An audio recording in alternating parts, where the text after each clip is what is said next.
warahmatullahi wabarakatuh. Ada 5 poin yang perlu saya sampaikan kalau kita memang betul ingin menjadi orang yang terhormat dan dihargai orang di masyarakatnya. Ada 5 poin yang perlu saya sampaikan. 1 adalah yakin. Kamu harus punya keyakinan. Keyakinan di sini bukan sekedar percaya, tapi termasuk di dalamnya self confident, percaya diri, tidak minder, langkah jagat sangar. Ngerti langkah jagat sangar ya? Iya, orang minder itu gimana ya? Nemu orang tuh takut. Iya, naik mimbar aja ngopiok. Betul nggak? Iya, kecil hati itu nggak ada Nabi itu. Ya, padahal Kanjeng Nabi itu terlahir sebagai anak yatim. Yatimnya yatim dalam perut. Betul nggak? Masih kecil ibunya mati lagi. Ikut sama bapak tua mati lagi. Ikut sama paman menggembala kambing buat makan sehari-hari. Kanjeng Nabi dengan penuh kesengsaraan dan penderitaan sejak kecil. Dia harus cari makan sendiri, menggembala kambingnya orang Mekah. Iya, numpang makan, membebani orang. Dia tidak punya rasa kecil hati. Ini untuk anak-anak muda. Kalau engkau punya cita-cita, satu, tanamkan keyakinan dalam dirimu. Di dunia tidak ada yang mustahil ketika Allah berkehendak. Innama amruhu idza arada syai'an an yaqula lahu kun fayakun. Saya Buya pengen jadi dokter. Oke, silakan. Nanti jalannya bagaimana? Masih dalam rumah, nanya jalannya mana? Keluar aja dulu, nanti juga jalannya kelihatan kok. Betul nggak? Jangan melempem. Betul jadi dokter, buktikan sekarang melangkah awal. Yang rajin sekolahnya, hafal semua pelajarannya, rebut ranking 1, kan begitu bersalahnya. Dan masyarakat juga tidak tidak mendukung. Kalau kamu pengen jadi dokter, jangan lihat bapaknya tukang beca. Kalau kamu pengen jadi insinyur, jangan melihat bapakmu itu tukang buruh tani, nggak ada urusan. Nabi Muhammad juga terlahir anak yatim kok, sampai menjadi tokoh dunia. Iya, Napoleon Bonaparte juga dulu juga dadak jual jam tangan buat makan sehari-hari. Bung Karno juga sama. Semua orang besar adalah keluar dari penderitaan. Betul nggak? Dan negeri ini juga yang akan memakmurkan negeri ini, memajukan negeri ini, bisa menjadi negara besar nanti yang akan membangun negeri ini dan orang-orang yang hidupnya ditindas sehari-hari, bukan orang-orang yang dimanjakan oleh negara itu. Dengarkan baik-baik. Betul? Setuju? Itu persoalannya. Iya. Bukan dimanjakan dengan fasilitas, wah udah berfoya-foya. Nah itu semua, yakin aja dulu. Itu yang penting sekali adalah percayalah bahwa tidak ada yang mustahil di dunia ini. Yang penting kita bergerak saja dulu. Ya, jangan nanti jalannya bagaimana. Nggak usah mikir. Iya, perjalanan 1000 km mesti diawali dengan langkah pertama dulu, betul? Ya iya, nanti bagaimana caranya, biaya kuliahnya dari mana? Keluar aja dulu. Masih dalam rumah mau nanya jalannya kemana? Keluar aja dulu, nanti setelah keluar jalan itu akan terlihat oleh mata kita. Makanya dalam hadis-hadis Nabi itu, barang siapa yang artinya keluar dari rumah untuk mencari ilmu, Allah akan buka pintu-pintu sorga. Maksudnya mendorong semangat orang belajar, nanti akan dapat kemudahan dari Allah. Iya, saya juga belajar keluar juga bukan beasiswa resmi, datang saya dadak mentak, dadak menteri. Iya, setiap pagi di Departemen Pendidikan tuh nunggu menteri datang minta beasiswa. Ya mereka juga lihat orang yang sungguh-sungguh pasti akan menolong dong. Kalau ada orang sakit datang kepada saya, nggak punya uang buat beli obat, saya bantu. Sekedar terharu, sekedar melas. Tapi kalau ada anak yang pengen sekolah nggak ada biaya, saya nangis loh. Percaya nggak? Nah itu persoalannya. Iya, itu otomatis. Ya, itu satu yakin.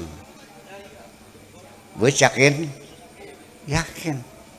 Sekarang kenapa kamu ketakutan menghadapi kehidupan? Dulu kamu keluar kan awak abang. Kamu terusin awak abang kan? Nih, Kantaryono, awak abang kan datang. Iya, iya. Sekarang punya anak, punya istri, punya pekerjaan, punya rumah, jadi ketua DKM lagi. Ya iya, saya juga sama dulu nggak bawa apa-apa dan nanti pulang juga tidak bawa apa-apa kok. Jangan berkecil hati. Iya, jangan punya kecil hati. Yang yakin bisa dan bisa dan bisa. Kalau kita ragu-ragu bisa atau tidak, bisa atau tidak, ya tidak nantinya. Ya, pada kayak wong ngitungi tekek rejeki, tekek belai, tekek rejeki, tekek belai. Dari bakal ngitung tekek ya kudu makanya tekek rejeki, tekek rejeki, tekek rejeki. Jadi bisa. Berapapun harganya. Nah, itu yang jadi persoalan. Ibu-ibu sekalian, kemudian setelah kita yakin mantap gitu, siapapun yang punya niat yang baik, percayalah akan diberi kemudahan oleh Allah. Iya. Wa man lam ya'taqid lam yantafi'. Kalau orang tidak punya keyakinan yang kuat, nggak ada manfaatnya kamunya. Akan terombang-ambing oleh gelombang kehidupan yang gak jelas. Iya dong. Nah, yang kedua, supaya engkau menjadi orang terhormat, berwibawa, disanjung orang, setelah punya keyakinan, punya visi dan misi, punya program, punya target, punya tujuan yang jelas, itu penting. Iya, kalau dalam negara namanya GBHN, betul nggak? Ada jelas tujuannya. Tapi sekarang GBHN nggak ada ya. Ya wis lah. Punten. Nih. Yang kedua, setelah kita yakin itu yang kedua adalah al-ata. Kedermawanan. Itu yang buat orang terhormat adalah karena kedermawanan. Kedermawanan ini ibu-ibu tidak mesti harus uang. Tenaga juga bisa. Nyumbang masjid, ini kan belum selesai katanya masih ada yang kurang ya. Oke, kalau nggak bisa nyumbang uang, ya nyumbang tenaga lah. Bisa nggak? Hari Jumat, pada Jumat, cincin yang baju, ikut ngaduk semen kan gitu, nyumbang tenaga, bisa kan? Iya. Kalau seandainya tenaganya nggak bisa, udah tua, suaranya enak, ya buka seser, selawatan boleh. Lah iya. Suaranya nggak enak, ya sudah dedonga dengan doakan masjid ini supaya cepat jadi. Selesai kan? Nah, bagaimana orang itu kaya lalu kepengen dihormati karena kekayaannya, nggak ada urusan. Jangan salah paham, hei orang kaya. Aku menghormati kamu bukan karena kekayaanmu, nggak ada urusan. Jel badogun dewek. Teng hormati soten bakasirannya loman, paham bikin ke? Mendecung apa? Ini yang jadi masalah. Orang pinter juga, jangan kau minta aku menghormatimu karena kamu kiai besar, nggak ada urusan. Ilmunya digelar nggak? Digelar saya hormati. Kalau untuk dirimu sendiri silakan ilmu sendiri. Cek badokan dewek ngono. Iya dong. Ya, kedermawanan dengan ilmunya, dengan nasihatnya, dengan pikirannya, dengan tenaganya, dengan doanya, semuanya. Bagaimanapun juga orang itu akan terikat dengan kebaikan-kebaikan kita. Kurang. Ada orang umroh tiap tahun, anak yatim terlantar. Ngapa? Lah ya iya sih, gimana lagi? Dia ingin membesarkan dirinya. Pak, orang kalau dermawan, waya mati, akasing nangis. Ngandel beli. Bakal medit, akasing keprok. Blisung pengen bae modarek.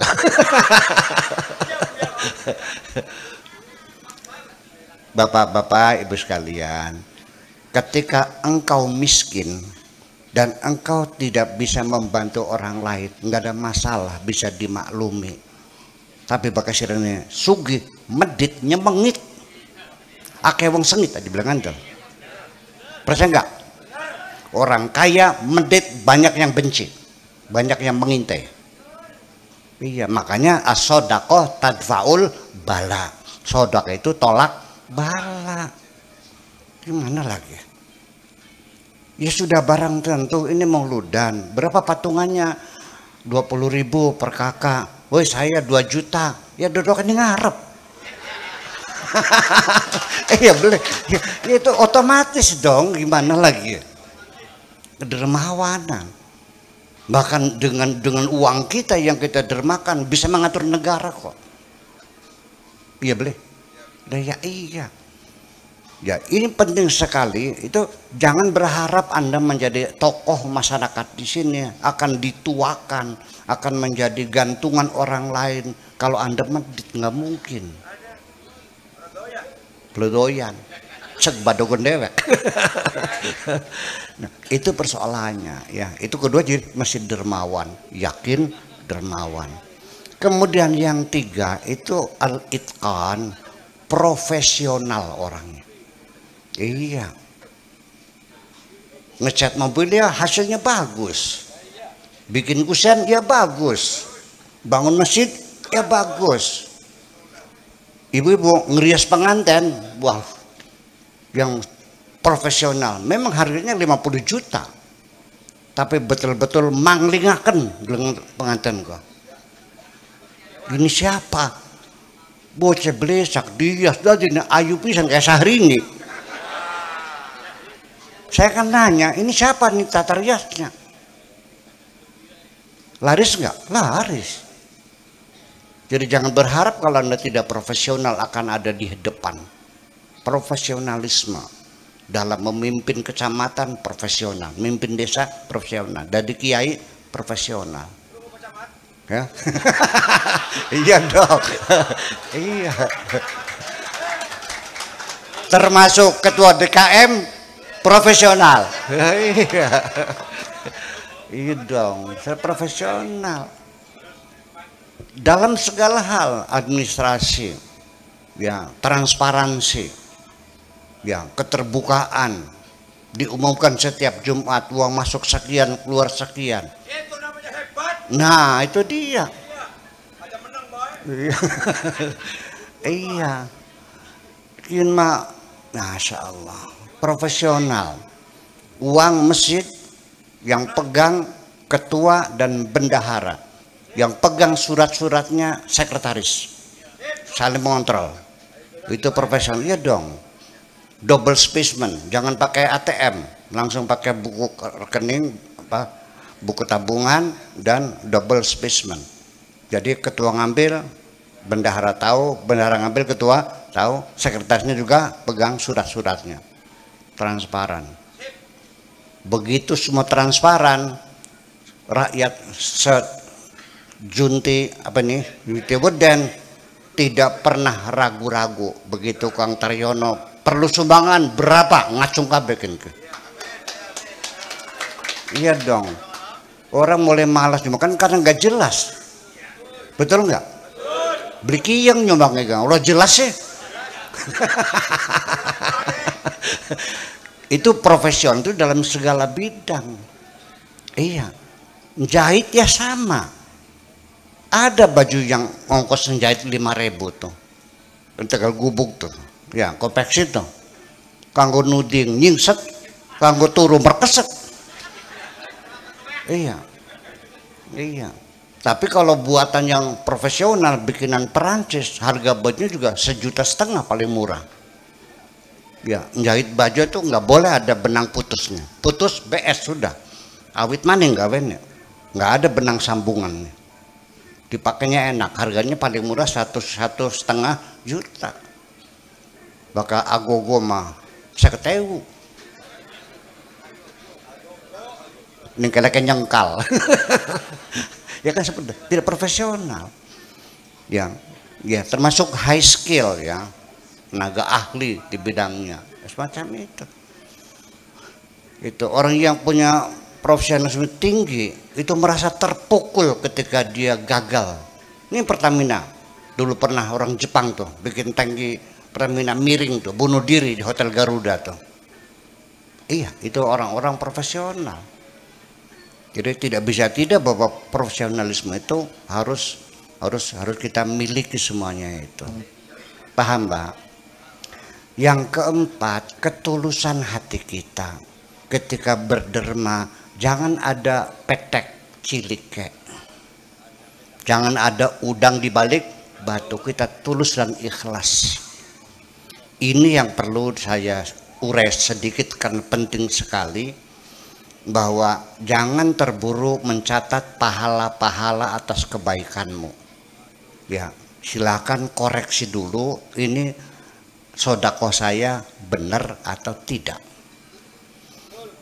Saya tidak akan menguraikan dengan bahasa filosofis yang muter-muter semakin tidak paham, tapi dengan percontohan saja nanti bapak-bapak paham sendiri. Suatu hari ada orang datang kepada saya minta bantuan, bukan minta duit, minta bantuan pinjem, bukan minta, pinjem. 2 juta buat beli obat, lagi sakit anaknya. Saya kasihan, terharu, masa nggak ditolong. Dan dalam hati saya, kalau untuk berobat, untuk makan, pantang dipinjam itu, harus dikasih. Kecuali buat modal ya. Jadi pinjaman produktif, pinjaman konsumtif itu mesti dibedakan. Kalau pinjaman konsumtif dimintai bunga, riba, haram hukumnya. Tapi kalau iya dong, kalau produktif ya bagi untung dong. Iya, ada gimana lagi? Kianya kudu ngaji maning kan? Jadi haram makan kabeh kok dingin. Iya, masa saya minjem uang 1 miliar, 5 tahun kemudian dia sudah kaya raya, dikembalikan 1 miliar lagi? Mana mungkin terjadi? Iya kan? Ya bagi untung namanya, musyarakah namanya itu. Nah, niat saya mau saya kasih sajalah 2 juta. Saya masuk kamar tidur, buka lemari, ngitung duit 2 juta. Ada yang berbisik di telinga saya. Katakan saja namanya setan lah. Aduh, akeh temen Buya. Apa sih? 2 juta kan 4 kintal. Siapa yang ngomong tuh? Saya bilang nggak ada urusan. Aku hamba Allah, uang dari Allah, yang lagi butuh juga hamba Allah, nggak ada urusan. Ngapain intervensi begitu? Ya udah deh, I'm sorry katanya, sorry mah. Begitu saya masuk ruangan tamu, ditowel juga pundak saya. Kalau nyumbang sih ya separohnya juga bisa.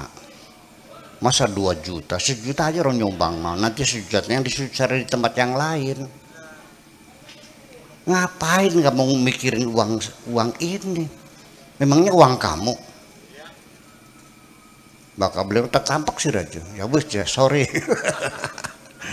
Bertengkar dulu. Tetap Paham nggak? Setelah saya duduk di kursi, orang itu menunggu pemberian uang itu. Bisik lagi, Buya, bengen lagi sugika, kayak apa ngecetika? Diungkit kejahatan dia yang dulu. Dulu pernah menghina kamu, sampai menantang nih kalau pondok cara tadi potong kuping, begitu kan? Iya betul. Tapi itu yang sudah adalah sudah.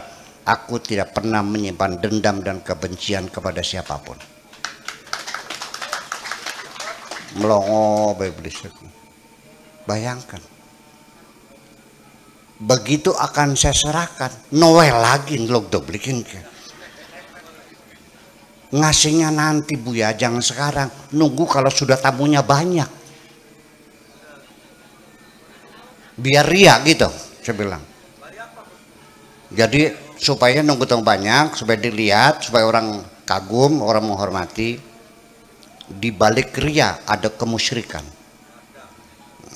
Karena engkau ingin dilihat orang lain, berarti engkau tidak merasa cukup disaksikan hanya oleh Tuhan saja. Paham dikit ya? Jare wa kafa billahi syahida, cukup Allah yang saksi. Kalau engkau pengen lihat orang, berarti engkau tidak merasa cukup Allah sebagai saksi, masih kurang. Bayangkan, log doblikin ya.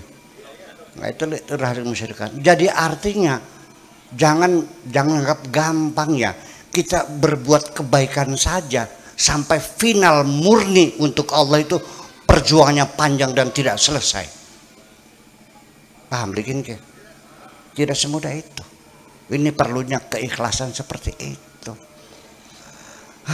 Pegel teman urip ya di dunia temannya pegel dong, ya kan begitu.